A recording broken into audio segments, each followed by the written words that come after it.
Dear Acharya ji, for the sake of not sounding hypocritical, I have to admit that I have killed more than one mosquito in my life and many other insects too, but never intended to cause pain and suffering to them. Now, hearing, let alone seeing, relatively conscious animals being tortured evokes almost unbearable pain and helplessness in me. Yes, of course. If you understand where your pain, helplessness, and concern come from, then you will be more determined, more unflinching in your stand. Otherwise, you will remain a bit shaky, uncertain.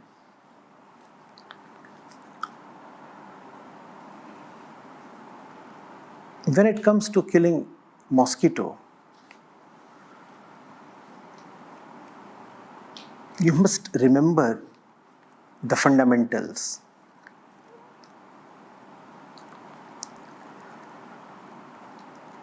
Man as he is bound to kill.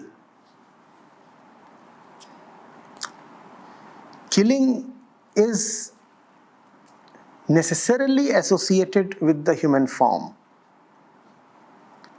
That's how we are, and that's why the saints loathed the human form. They didn't say that it's a great joy to be born as a human body. They said, please, we do not want to come back again as a human body. We want to be liberated. Because to be human is to be violent. Now that's a fine thing that you must understand. To be lion does not mean that you are violent. To be a rat is not necessarily to be violent. In fact, the word violence do not apply to the lion or to the rat. They apply only to the human being. The lion kills all his life, but he cannot be called violent. He cannot be called non-violent either.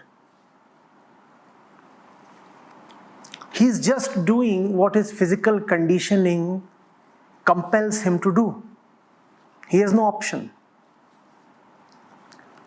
Man has the option to kill and to not to kill. Man has the option to choose what he wants to eat. And therefore only man can be violent or non-violent.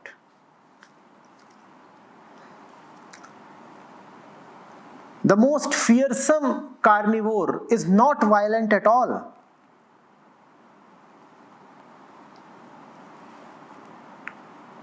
The mosquito is not violent even if it survives only on your blood. But if you can avoid killing the mosquito and you still kill it, then you are violent. It's a strange thing. The rules are different. The rule that applies to mosquito does not apply to you. Because the mosquito, owing to its form, does not have a consciousness crying for liberation. No mosquito is crying for liberation. No rat, neither the elephant, nor the lion are eager to get liberated. It's only the human form that seeks liberation. It is the human form that has a choosing consciousness. The word consciousness itself implies choice. What is non-violence? When you make the right choice, it is called non-violence. You always have to choose in favor of liberation. What is non-violence? To always choose in favor of liberation. What is violence? To choose in favor of bondages. And such a choice is not relevant to the mosquito or to the lion at all. and therefore they are absolved of all guilt. But man is guilty if man does not choose properly. Not to choose properly is called violence. Violence does not necessarily mean killing. Violence, I repeat, means choosing in favor of bondage. How will consciousness gain liberation? Consciousness gains liberation by being sympathetic towards itself. Follow it. Consciousness gains liberation by being sympathetic towards itself. It is concern towards your pathetic condition that impels you to seek freedom. Why does man remain in bondage, and why do some people strive for freedom and attain it? Why do most people happily tolerate remaining in bondage? Because they have no self-love. They have no empathy towards themselves.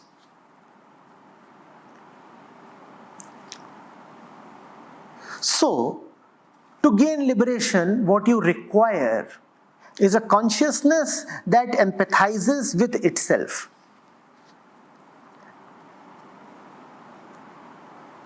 A consciousness that empathizes with consciousness. To gain liberation, you require a consciousness that empathizes with consciousness, that looks at its own condition, its own form, and says, I'm so sorry for myself. I don't like the way I'm suffering. So consciousness that respects consciousness will gain liberation. Please understand this. Why do most people not gain liberation? Because they do not have any self-respect or any self-love. They suffer and they keep suffering because they tolerate suffering. They do not love themselves enough to rebel against suffering. They do not respect themselves enough to say no to suffering.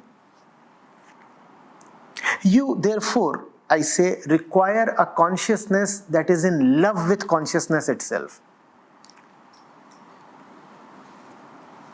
And if you have a consciousness that is in love with consciousness, how will you choose indiscriminate killing?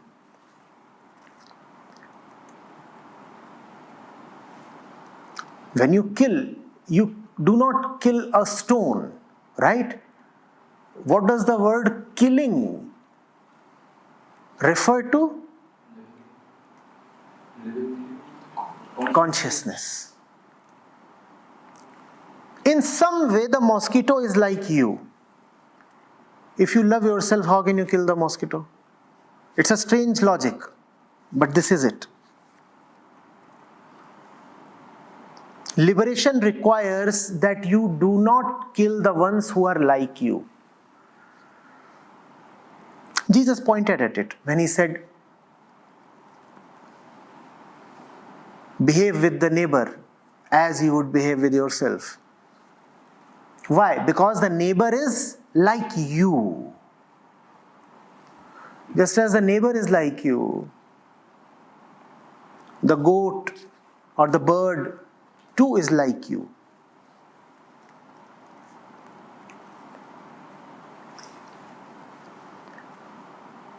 The greater your circle of empathy is, the greater will be your empathy towards yourself. It's almost as if it is your own empathy that spreads radially outwards in concentric circles. The greater is the intensity of the source of empathy at the center, the greater is the spread of empathy. Then it starts encompassing more and more conscious beings. In other words, the more deeply you want liberation for yourself, the more will be the domain of conscious beings you would seek liberation for.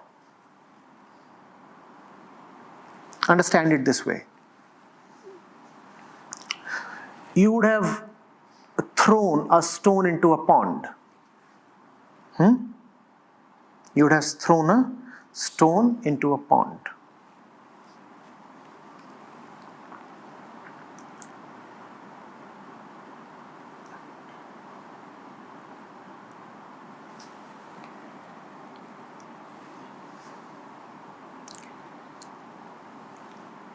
If you just drop it with almost zero speed,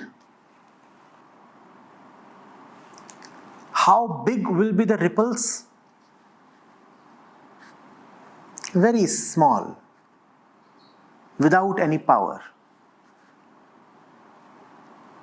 Because there is not much depth in the impact that you are creating. Take the impact as the y-axis. There is not much depth that you are attaining in the y-axis. Therefore, the effect in the x dimension will also be negligible. The ripples that you will see will be very faint, very feeble. But if you throw the stone vertically right into the surface of the pond with power and velocity, then the vertical impact of the stone will be large, right? And because vertically the impact will be large, horizontally the ripples will spread far and wide. Vertically, what you want is for yourself. You are the y-axis. Horizontally, what you want is for others. The bigger the circle, the more are the number of people that are included in your circle of compassion and empathy. The point where you drop the stone is the center of your personality.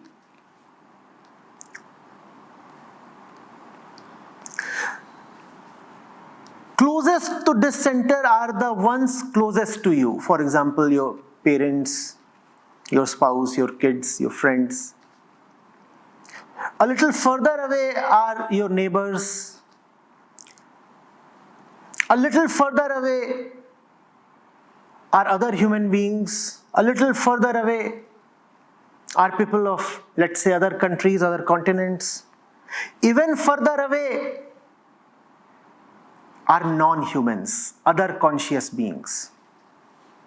Even in the category of non-humans, radially outwards, first you will encounter, let's say, mammals.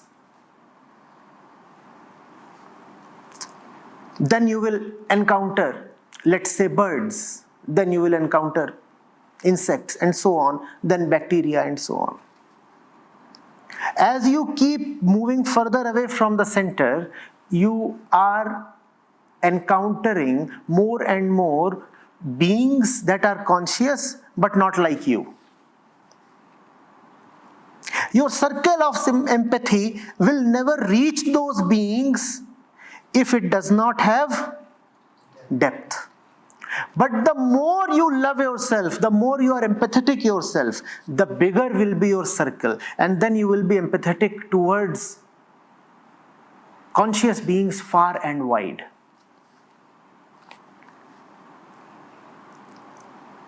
Therefore, if you are someone who can eat even a human being, it only proves that your circle of empathy is very, very small. You can eat even a human being. Even human beings lie outside your circle of empathy. So your circle is very small. And if your circle is small, what does it prove about the intensity of your self-love? it has very little intensity. Therefore, the circle that it created was very small. If you can eat a human being, it means you do not love yourself at all. If you do not love yourself at all, there is no possibility of liberation. You are a very violent person. If there is no possibility of liberation at all for you, then you are a very violent person. That is violence. To make a choice that will not lead to liberation, that is violence. Are you getting it? Who is the most like you? You, yourself. So first of all, be empathetic to yourself. Then who is the one most like you? Your mother, your father, your siblings. Be empathetic to them. Then who is the one most like you?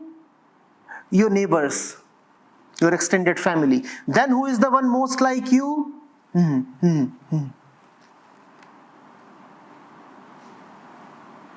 Be empathetic to all.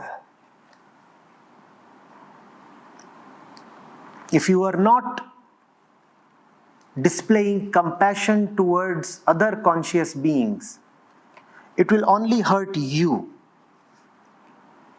Kill the animal, and in some way the animal is liberated of its misery, at least in the physical sense.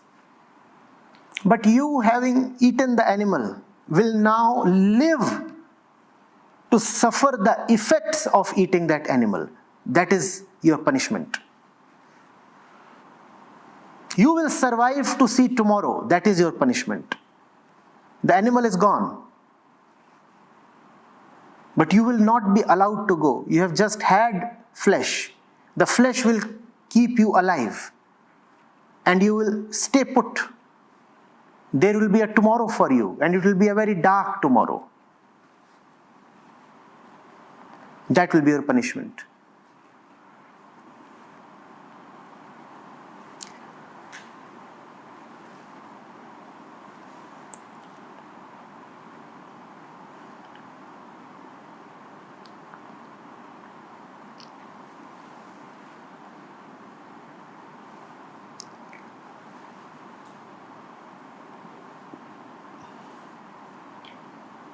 Now you also know what is meant by oneness.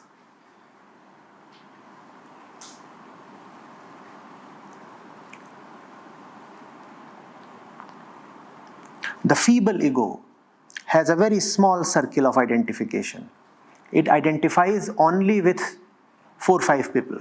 It says, for the sake of these 4 or 5 people, I can set the world to fire.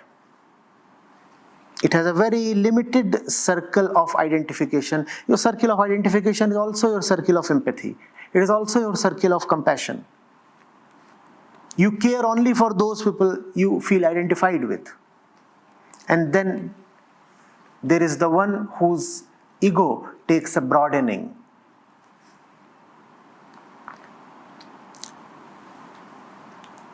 This person, this consciousness, identifies with a bigger set of people. And then there is the one who has an even more accommodative, inclusive identity. His circle is really large. It includes not only human beings, but animals as well.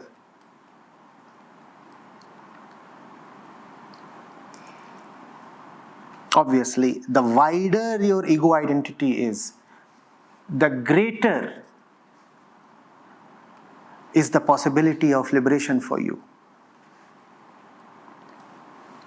Now you'll ask, why did I begin my response by saying that to be born human is a curse? Because some kind of violence becomes unavoidable when you are a human being. That is why the saints have said that final liberation will come only after you are physically gone as well. On one hand, they have talked of the Jivan Mukt, who is liberated while being physically alive. On the other hand, they have also said that something remains. The last step still remains, because as long as you are alive, killing will be a prerequisite, a compulsion for you. Some bacteria is getting killed in your gut, millions of them. You are walking and the grass is getting trampled.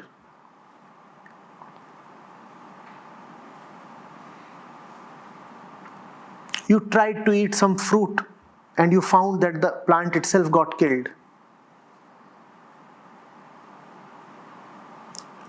You are sleeping, the mosquito was there on your back. You just scratched and the mosquito got killed. This much killing will necessarily take place. It is unavoidable. Because it is unavoidable, so on one hand, you are absolved of the guilt. On the other hand, it is a fact that killing is indeed taking place. It is taking place without your consent. It is taking place without your consciousness. Nevertheless, it is taking place through your physical form. So that much killing will happen. You cannot avoid it. What is your dharma then? What is your duty then? Your duty is to minimize it. It is not an absolute thing. You will never be able to absolutely not kill. That is the curse of the human form. You will never be able to say that you are an absolute non-killer, because killing is happening. Every moment you are killing. You cannot avoid that. But if you want liberation, then you have to minimize it as much as possible. And minimization of killing, you must understand, is the maximization of your consciousness. Can the minimization ever be zero? No. Which means your consciousness really cannot become unlimited. But it can at least rise so much that it becomes a strong and crying petition to be miraculously uplifted. Your job, therefore, is not to attain liberation using your own agency and effort. Your job, please appreciate this, is only to elevate your consciousness to the maximum level allowed by the human form. The human form will not allow your consciousness to reach infinity. You will be limited somewhere. The test is to at least reach the limit. And once you reach the limit, then you are helpless, but a miracle happens. Help descends. Help descends. So do not fall for absolutist arguments. Absolutist arguments say, even if you are eating a potato, killing is happening. So why eat a lamb? They are talking nonsense.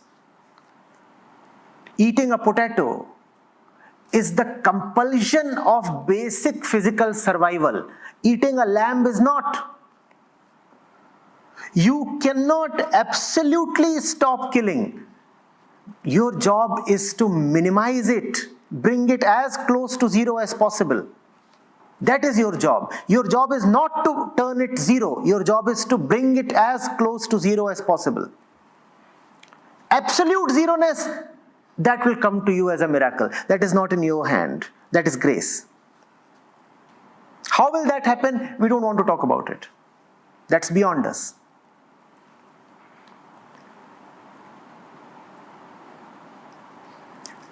Are you getting it?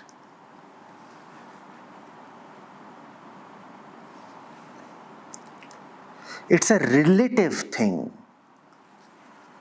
It's a relative thing. It has to be relative because we are beings of duality, relativity. That's a compulsion of being born human. You will have to live in relationships, in duality. Your job is to do your best within the compulsions of duality. And it is not at all a compulsion of duality that you must have beef or pork or meat or fish or something. That is not at all a compulsion.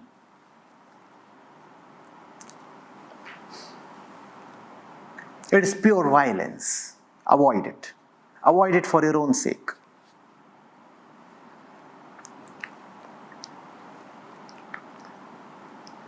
When you are slaughtering an animal, you are actually slaughtering yourself. See that.